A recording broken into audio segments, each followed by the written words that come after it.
ছেলে মেয়ে অতীতে যা হয়েছে হয়েছে, ওটা ভুল করেছেন, এখন ফিরে আসেন। এই ছেলেরা তোমরাকেও বলছি, বিবাহ শাদী করেছো, বউ নিয়ে একটু ভালোভাবে চলো, খালি খাস্টা মেস্টা করো না, বউকে গালি দিও না। শোনো, এক, যে মানের খাচ্ছ বউকে সে মানের খাওয়াবা। 3, যে মানের কাপড় পরো সে মানের পরাবা। 3, কটু কথা বলবা না, গালি দিও না। একবার গালি দিলে 10 বছর ভালোবাসবে না। খালি প্রশংসা করো, সুন্দরী হোক আর না হোক, বলো যে তোমার মতো কোনো সুন্দরী নারী দেখি না, সারা রাত পা টিপে দেবে। ওরা হলো প্রশংসা প্রিয় মানুষ। তুমি ভুল করে গালি টালি দাও, সেই করো, ওগুলো করা হবে না। 4, মুখের উপরে মারা হবে না। 5, নিজের বাড়ি ছাড়া কোথাও যেতে দিতে হবে না। শ্বশুর বাড়ি পাঠাও যদি নিজে যাও, সকালে যাবা সন্ধ্যায় ফিরে আসবা, বউ নিয়ে যাবা বউ নিয়ে চলে আসবা, বিবাহের বাড়িতে পাঠাও না। আর যদি তোমার বউ বাজারে যায়, রানীর বন্দর বাজারে যায়, তো আমি ধরে নিয়েছি তুমিও দুনিয়াতে নেই, বিদেশে চলে গেছো, নাহলে মরে গেছো। তোমার ছোট ভাইও নাই, তোমার বড় ভাই নাই, তোমার বাপও নাই, তোমার শ্বশুরও নাই, তোমার ভাগনারাও নাই, কেউ নেই। তোমার বউ একেবারে নিরুপায় হয়ে বাজারে গেছে, অনাথ। জানি না তোমার বউ কেন বাজারে যায়। আমরা তো জীবনে একদিনও যাই না, তবু তো বেঁচে আছি। আমি জীবনে কোনোদিন চায়ের স্টলে বসিনি, জীবনে কোনোদিন বসিনি, তো বেঁচে আছি। তো চায়ের স্টলে বসিনি কোনোদিন, দোকানে হাট বাজারে তো আমরা তেমন যাই না। প্রতিষ্ঠানের আশেপাশে যারা দোকানদার আছে তারা চিনে, এখন আমাকে দেখে চিনে কি না হয়তো বা দেখলে বলবে যে ওই যে ওই যে ওই যে যাচ্ছে, এমনটা বলতে পারে। আমি কোনোদিন বসিনি। 4টা জিনিস জরুরি, হাদিসটা বলতে যাচ্ছি। 1, 5 ওয়াক্ত সালাত। এই ছেলে, একটু বিরক্ত হয়েও না। 5 ওয়াক্ত সালাত, হালাল রুজি, কোরআন তেলাওয়াত। 4, আড্ডা পিটা নিষেধ। আড্ডা পিটা 2 ধরনের, দোকানে বসে গল্প করা চিরদিনের জন্য হারাম। 2, মোবাইল দেখা ঘন্টার ঘন্টা, এটাও আড্ডা পিটা, চিরদিনের জন্য হারাম। 1, কি বলো তো? 1, 5 ওয়াক্ত সালাত। 2, হালাল রুজি, ব্যবসা, নবীর সাথে থাকা যাবে। 3, কোরআন তেলাওয়াত, প্রয়োজনে সূরা ইখলাস 3 বার পড়বো। আমি আল্লাহকে বলো, এই দেখো আমি কোরআন পড়েছি, 1 বার কোরআন পড়েছি। 4, আড্ডা পিটা নিষেধ। আড্ডা পিটা 2 ধরনের। 1, দোকানে বসে বা নির্বাচনের ঘরে বসে সবাই মিলে এমন গল্প জমাইছে আর চা খাচ্ছে, টাকা দিয়েছে তো আরেকজন, মাথায় কিছু আছে, সবই কি গোবর। মনে কষ্ট নিও না, আমি তোমাকে খুব মন দিয়ে ভালোবাসি, তুমি আমার কাছের সন্তান, তুমি আমার কাছের ভাই, তোমাকে আমার আদরের কোনো অভাব নেই, আপনাকে মূল্যায়নের কোনো অভাব নেই। তবে আপনার ছেলে এই জুয়া চুরি করে বেড়াবে, এর পিছনে ওর পিছনে দৌড়িয়ে বেড়াবে, এটা আমি চাইনি। আপনার ছেলে পড়াশোনা শিখবে, হালাল রুজি উপার্জন করবে, নিজের মতো খাবে, নিজের মতো চলবে। কথা বুঝাতে পারিনি? পড়াশোনা শিখেছে, ব্যবসা করবে, না হলে চাকরি করবে, না হলে দিনমজুরি করবে, নিজের মতো খাবে, নিজের মতো চলবে। 5 ওয়াক্ত সালাত, হালাল রুজি, কোরআন তেলাওয়াত, বাস জান্নাত হবে। ধান্দাবাজি করতে গেছো কেন? কেন গেছো ধান্দাবাজি করতে? যাবা কেন? কেন যাবা? আয়েশা রাদিয়াল্লাহু তাআলা আনহা বলেন, আমরা সফর থেকে আসছিলাম, হঠাৎ করে আমার গলার হার হারিয়ে গেল। আমার বড় বোনের কাছ থেকে চেয়ে নিয়ে এসেছিলাম, খুঁজেও পাই না, যেতেও পারি না। সালাতের টাইম হয়ে গেল, পানিও নাই, ওযুও করতে পারি না। বড় বিপদে পড়ে গেলাম, সবাই বিপদে। সবাই আমার আব্বাকে বলল, জানেন কি হয়েছে? কি হয়েছে? আরে আপনার মেয়ে তো হার হারিয়েছে, খুঁজে পায় না, যেতেও পারি না, পানিও নেই, ওযুও করতে পারি না, সালাত আদায় করতে পারি না। তাই এই কথা শুনে আয়েশা রাদিয়াল্লাহু তাআলা আনহা বলেন, আমার আব্বা আমার দিকে আসলেন। উনি বলছেন আবু বকর সিদ্দিক আসলেন, ওয়াল্লাকা জানি লাকজাতান শাদীদা, আমার কোমরের উপরে এত জোরে তিনি মারলেন যে আমার স্বামী আমার উরু রানের উপরে মাথা দিয়ে ঘুমাচ্ছিলেন। যদি না ঘুমাতেন তাহলে আমি মায়ের কারণে দূরে সরে যেতাম। তিনি এত জোরে মারলেন। আরেকটু, বাংলাদেশে যদি জামাই মেয়ের উরু রানের উপরে মাথা দিয়ে ঘুমায় তাহলে শ্বশুর ওইদিকে যাবে, এভাবে উল্টা ঘুরে দাঁড়াবে। আয়েশা রাদিয়াল্লাহু তাআলা আনহার বিবরণ বুখারী মুসলিম। আবু বকর সিদ্দিক আমার নিকটে আসলেন, খুব জোরে আঘাত করলেন, লাকাজানি লাকজাতান শাদীদা, খুব জোরে আঘাত করলেন। ওই সময় আমার স্বামী আমার উরু আমার রানের উপরে মাথা দিয়ে ঘুমাচ্ছিলেন। না ঘুমালে আমি মায়ের কারণে দূরে সরে যেতাম, এত জোরে মেরেছেন। এইবার কথা, সবচেয়ে বড় মানুষে মারলেন। নবী রাসূল ব্যতীত, নবী রাসূল বাদ দিয়ে পৃথিবীর ইতিহাসে আবু বকর সিদ্দিক রাদিয়াল্লাহু তাআলা বড় মানুষ কেউ নেই। বুঝাতে পারিনি কথা? নবী রাসূল বাদ দিয়ে পৃথিবীতে সবচেয়ে বড় মানুষ কে? আবু বকর সিদ্দিক রাদিয়াল্লাহু তাআলা। সবচেয়ে বড় মানুষে মারলেন, সবচেয়ে বড় মানুষের সামনে মারলেন কে? মুহাম্মদ সাল্লাল্লাহু আলাইহি সাল্লাম।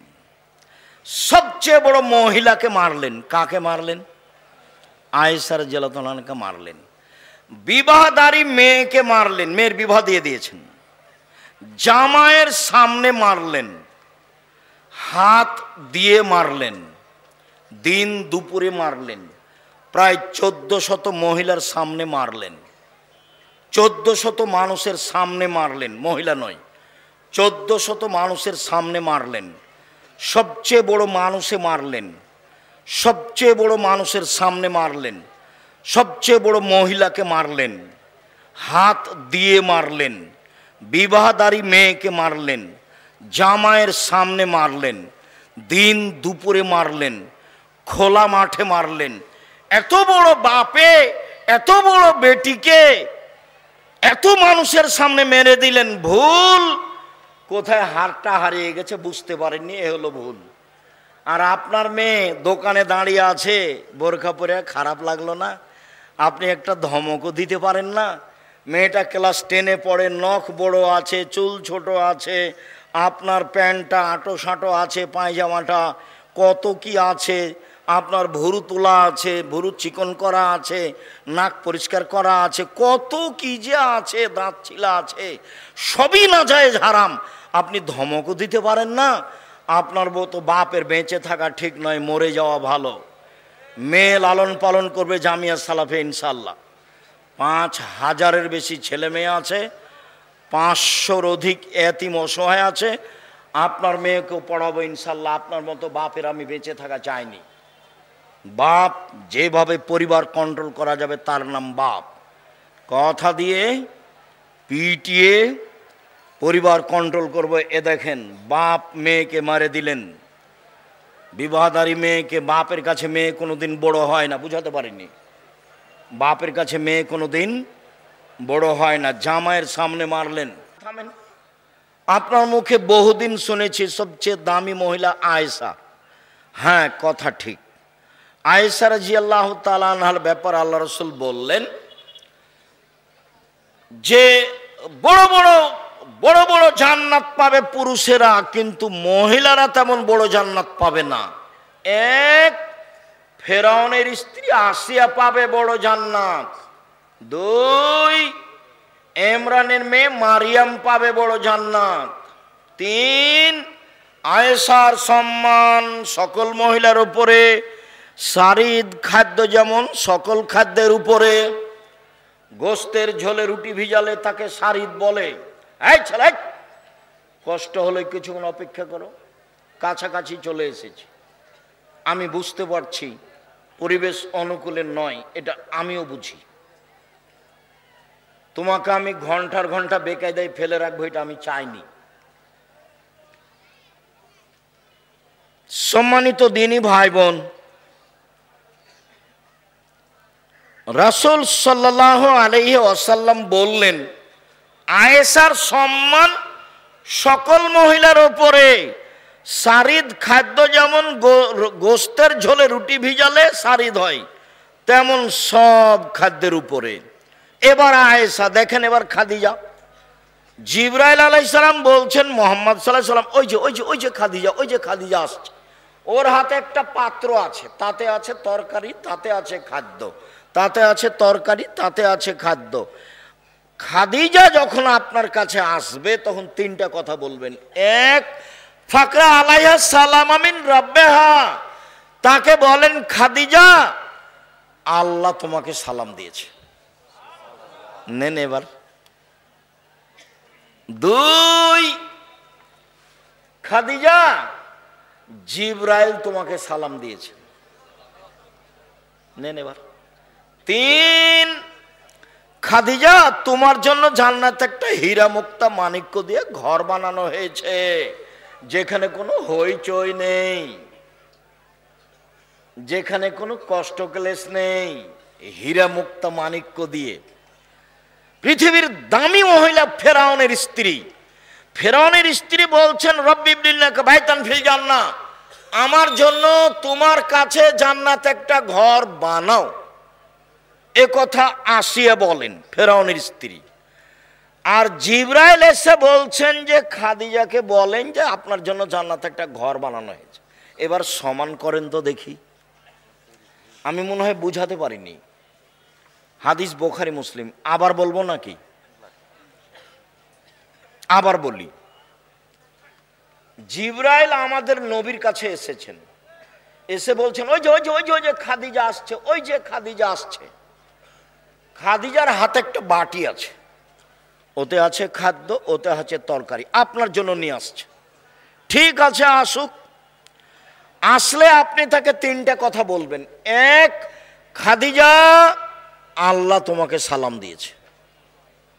দুই, খাদিজা জিবরাইল তোমাকে সালাম দিয়েছে। তিন, খাদিজা তোমার জন্য জান্নাতে একটা ঘর বানানো হয়েছে হীরা মুক্তা মানিক্য দিয়ে, যেখানে কোনো হইচই নেই। এবার তাহলে কাকে তার পাশে দাঁড় করাবেন? আল্লাহ নবী বলছেন আয়েশা শোনো আয়েশা, জিবরাইল তোমাকে সালাম দিল, জিবরাইল সালাম দিল। তখন আয়েশা রাদিয়াল্লাহু আনহা বলছেন ওয়া আলাইহিস সালাম ওয়া রাহমাতুল্লাহি ওয়া বারাকাতুহু, জিবরাইল কো সালাম, তার উপরে শান্তি। আরে আপনি তো দেখতে পান, আমি তো দেখতে পাই না, জিবরাইল কোথায়? আরে আপনি তো দেখতে পান, আমি তো দেখতে পাই না, জিবরাইল কোথায়? এক বিছানে তিনজন, এক ল্যাপের নিচে তিনজন, আয়েশা রাদিয়াল্লাহু আনহা, জিবরাইল আলাইহিস সালাম, মুহাম্মদ সাল্লাল্লাহু আলাইহি সাল্লাম, এক ল্যাপের নিচে তিনজন।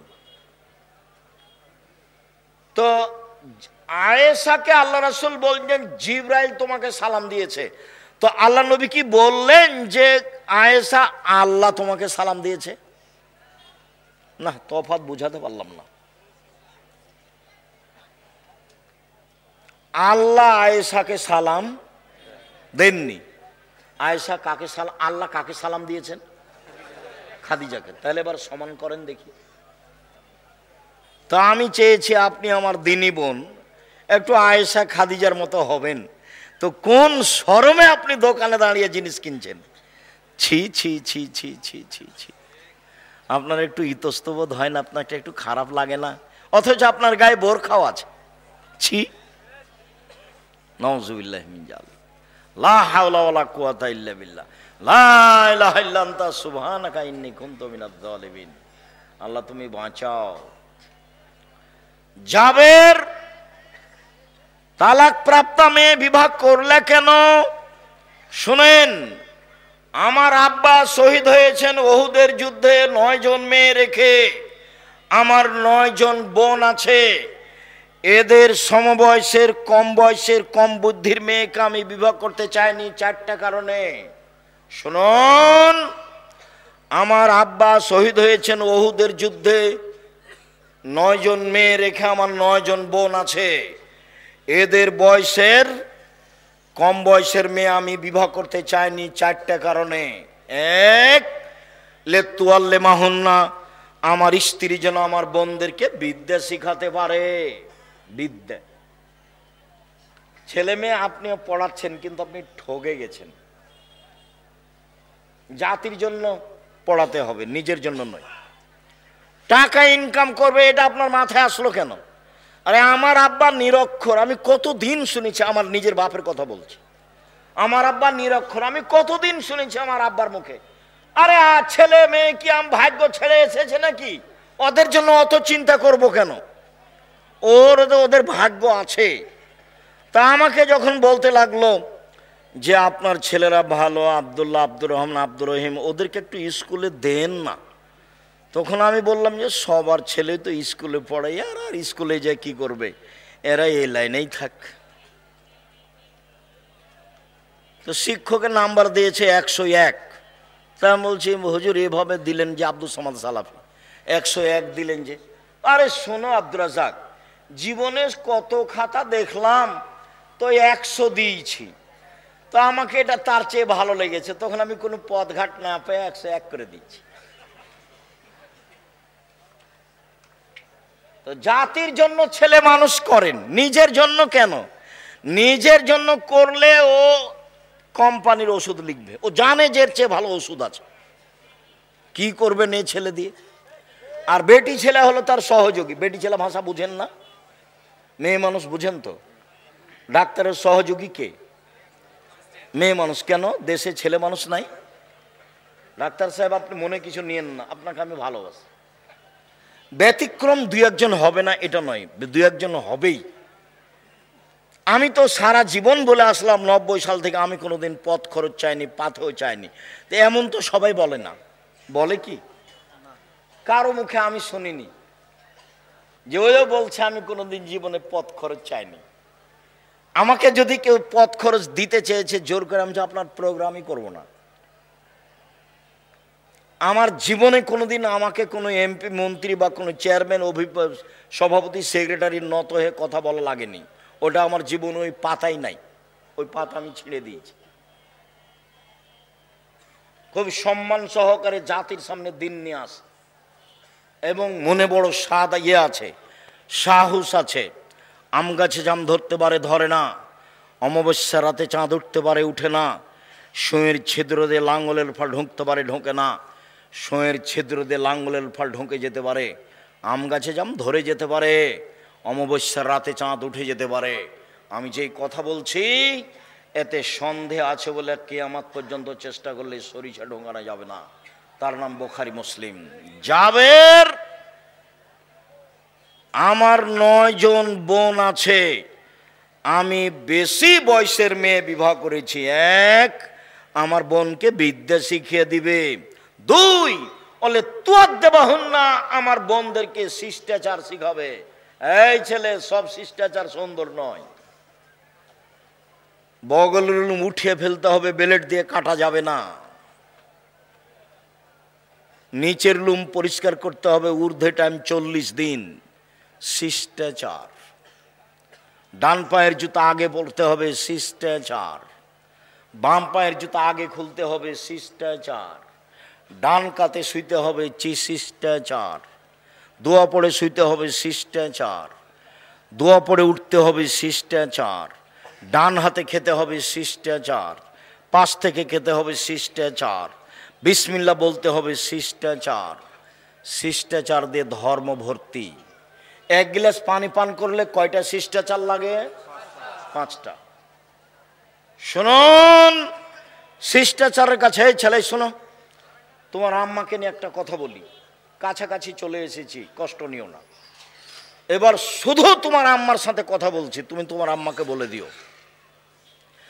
জাবের রাদিয়াল্লাহু তাআলা আনহু বলেন, রাসূল সাল্লাল্লাহু আলাইহি সাল্লাম বলেছেন, এই আমসাইতুম কুফফু সিবিয়ানাকুম, সন্ধ্যার সময় বাচ্চাদেরকে ছাদের উপরে নিয়ে যায় না, উঠানে আঙিনায় নিয়ে যায় না।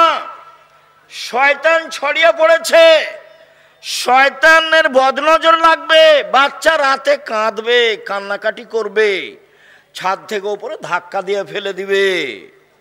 আল্লাহ নবী বলছেন।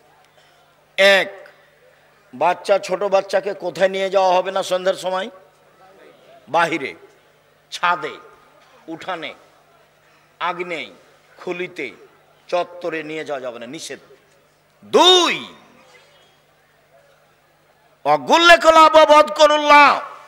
দরজা বন্ধ করো বিসমিল্লাহ বলো, জ্বালানা বন্ধ করো বিসমিল্লাহ বলো। তোমার আম্মাকে বলো দেখি, আম্মা কয়দিন বিসমিল্লাহ বলেছেন, দেখি তোমার আম্মা কি বলে। রাসূল সাল্লাল্লাহু আলাইহি ওয়াসাল্লাম বলেন, ও কুকের আবাকুম আযকুরুল্লাহ, দুধের পাতিল, আটার পাতিল, খাদ্যের পাতিল, চাউলের পাত্র সব ঢেকে রাখো বিসমিল্লাহ বলো। অখাম্মিরু আনিয়াতাকুম, তরকারির পাতিল যা কিছু আছে, খাদ্যদ্রব্য যেগুলো খানা রেডি আছে, এগুলো ঢাকো বিসমিল্লাহ বলো। দুধের বালতিটা ঢাকার জন্য কিছুই যদি না পাও, তাহলে আল্লাহ রাসূল বলছেন যে বিসমিল্লাহ বলে একটা খড়ি দুধের বালতিটার উপরে রেখে দাও, এখানে আর কোনো ক্ষতি ঢুকতে পারবে না, শয়তান ঢুকতে পারবে না। গরিব মানুষ, বাহির দরজাতে কিছু নাই, খালি পর্দাটা দেওয়া আছে, দরজা নেই। আপনার স্ত্রী ঘুমানোর সময় বিসমিল্লাহ বলে একটা ছোট কাঠ খড়ি কাগজ রেখে দিবে। আল্লাহ রাসূল বলছেন ভোর পর্যন্ত শয়তান এটা দিয়ে ঢুকতে পারবে না। কেন কেন তিনি বলছেন? শোনো, ঘুমানোর সময় ল্যাম্প, বাতি, বাল্ব সব অফ করো, নইলে বাড়িতে রাতে আগুন লাগতে পারে, নইলে বাড়িতে আগুন লেগে যেতে পারে। এ কথা আল্লাহর নবী বলছেন, আমি বলিনি, বুখারী মুসলিম। তিনি বলছেন রাতে কতগুলি বালা মুসিবত চলতে থাকে, যেই খাদ্য খোলা থাকে বালা মুসিবত তাতে ঢুকে যায়, সকালে যে খাবে তারই রোগ ব্যাধি হবে। ভুলেও কোনোদিন বাজারের জিলাপি খাবা না যেটা খোলা আছে। এই যে এখন দেখো খোলা আছে, তুমি খাও, আমি তো খাই না। তুমি তো ধর্ম জানো না, তোমার মা জানে না, তোমার বাপ জানে না। তোমার মা মনে করছে বিবাহ হয়েছে, স্বামীর কাছে এসেছি তাই ছেলে হয়েছে, তাই আমি মা। কই, তোমার মা নিষেধ করেনি তো, তুমি জিলাপি খাও কেন? ওই যে খোলা মাঠে পড়ে আছে। নিষেধ কে করেছেন? মুহাম্মদ সাল্লাল্লাহু আলাইহি সাল্লাম। কে করেছেন? মুহাম্মদ সাল্লাল্লাহু আলাইহি সাল্লাম। কেন করেছেন? রাতে বালা মুসিবত চলে, যে খাদ্য খোলা আছে তাতে ঢুকে যাবে, যে খাবে তারই অসুখ হবে। আমি মনে হয় বুঝাতে পারলাম না কথা। শিষ্টাচার কি দিয়ে বুঝাই? আল্লাহ রাসূল বলছেন যে খাদ্যে বিসমিল্লাহ বলতে হবে। তোমার মা তোমার ভাইকে, ছোট ভাইটা ছোট বোনটাকে যতবার দুধে লাগাচ্ছে ততবার তোমার মাকে বিসমিল্লাহ বলতে হবে। যদি বিসমিল্লাহ না বলে, এই দুধ শয়তান খাবে, নিশ্চিত খাবে, অবধারিত খাবে। আল্লাহর নবী বলেছেন খাবে, অতএব খাবেই খাবে। আমার বোনদেরকে শিষ্টাচার শিখিয়ে দিবে। 3, অলে তুরাজ্জালাহুন্না, আমার বোনদের মাথার চুল চিরুনি করে সাজগোজ করে পরিপাটি করে রাখবে। 4, অলে তাকুম আলাইহিন্না, আমার স্ত্রী আমার বোনদেরকে পাহারা দিবে। মা মানে 1, বিদ্যা শিখিয়ে দিবে। মা মানে 2, শিষ্টাচার শিখিয়ে দিবে। 3, বাচ্চাকে পরিপাটি করে সাজগোজ করে রাখবে। 4, বাচ্চাকে পাহারা দিবে। এর নাম মা, শিষ্টাচার।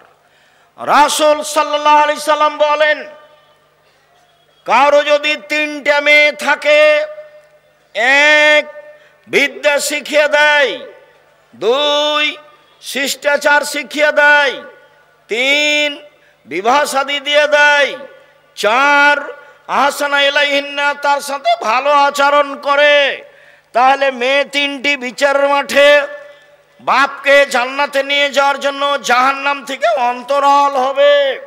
ওইদিকে জাহান্নাম, এদিকে বাপ, আর মধ্যে মেয়েরা একেবারে বেঁকে যাবে। আমার বাপকে জান্নাতে দিতে হবে আগে, তারপরে কোনো কথাই নাই। আল্লাহর সামনে তারা বলবে কোনো কথাই নাই, আমার বাপকে আগে জান্নাতে দিতে হবে, তারপরে কোনো কথা। কোন বাপ? 1, বিদ্যা শিখালো, 2, শিষ্টাচার শিখালো, 3, বিবাহ শাদী দিয়ে দিল, 4, ভালো আচরণ করলো। আমি মনে হয় বুঝাতে পারি না ভালো করে। মেয়ের সাথে খাস্টা মেষ্টা করা হবে না। একটা মেয়ে হয়েছে, তখন স্বামী স্ত্রী বলা বলি করছে, শাশুড়ি বলছে কি করবে, তাহলে একটা ডিপিএস খোলো, একটা গরু কিনো, গাভী, দুইটা হয়েছে, তখন দাদিরাও বলছে কি করবি ভাই, একটা কিছু কর। তিনটে যখন মেয়ে হয়েছে তখন বলছে ভাই এ বউ চলবে না, বউ তালাক দে। দাদিও বলছে, নানিও বলছে। দেখেন কেমন হয়ে আছে ধর্ম, কারোর কাছে শিষ্টাচার নাই। এই ছেলে তুমি জাতির কি করতে পারো, জাতির তুমি কি করতে পারো? তুমি শুধু মোবাইল চালা শিখেছ আর জেনা করতে শিখেছ মোবাইলে। দুই চোখের জেনা হলো চোখ দিয়ে দেখা, দুই কানের জেলা হলো কান দিয়ে শোনা, হাতের জেনা হচ্ছে হাত দিয়ে ধরা, পায়ের জেনা হচ্ছে এই পথে চলা, অন্তরের জেনা হচ্ছে পরিকল্পনা করা, মুখের জেনা হচ্ছে মুখে কথা বলা। তুমি জানো কত মেয়ের সাথে মোবাইলে কত কথা বলো। আল্লাহর নবী বলছেন আমার বড় ভয়, আমার উম্মাত গোপন পাপে লিপ্ত হবে, এটা আমার ভয়। আমার বড় ভয়, আমার মেয়ে গোপন পাপে লিপ্ত হবে, এটা আমার ভয়। কাছাকাছি চলে আসলাম, শেষে চলে আসলাম। অতীব গুরুত্বপূর্ণ বুখারী মুসলিমের হাদিস। এই হাদিস বলে আজকের মতো কথা শেষ করব। এক পায়ে দাঁড়িয়ে থাকবেন, নড়বেন না। প্রথম প্রস্তাব, ৬-৭ রাজশাহীতে যেতে হবে। বিশাল প্রতিষ্ঠান, দিনাজপুরের লোকের প্রতিষ্ঠান, চিরির বন্দরের মহিলা পুরুষের প্রতিষ্ঠান, রানীর বন্দরের মহিলা পুরুষের নিজস্ব প্রতিষ্ঠান। বিষয়ভিত্তিক বক্তব্য হবে, রাষ্ট্রীয় পর্যায়ের আলোচনা হবে, সবার জন্য একই ধরনের বক্তব্য। যাওয়ার জন্য অনুরোধ জানালাম। ২, আলিতেসাম পত্রিকা একটা চলন্ত মাসে নিতে হবে। আর আমি কিনেছি একটা ফ্রি দেওয়ার জন্য, আমি ইতেসামের কাছে কিনে নিয়েছি, জামিয়া সালাফের কাছে। জামিয়া সালাফের কাছে আমি টাকা দিয়ে কিনে নিয়েছি আপনাকে ফ্রি দেওয়ার জন্য। 50টা প্রশ্নের উত্তর আছে। আজকের আলোচনা উপদেশ বইয়ে আছে, আদর্শ নারীতে আছে, আদর্শ পরিবারে আছে। যাওয়ার সময়তে অবশ্যই মূল্যায়ন করবেন। আর এইটা একটা প্রতিষ্ঠান জামিয়া সালাফিয়ার সাথে সম্পৃক্ত।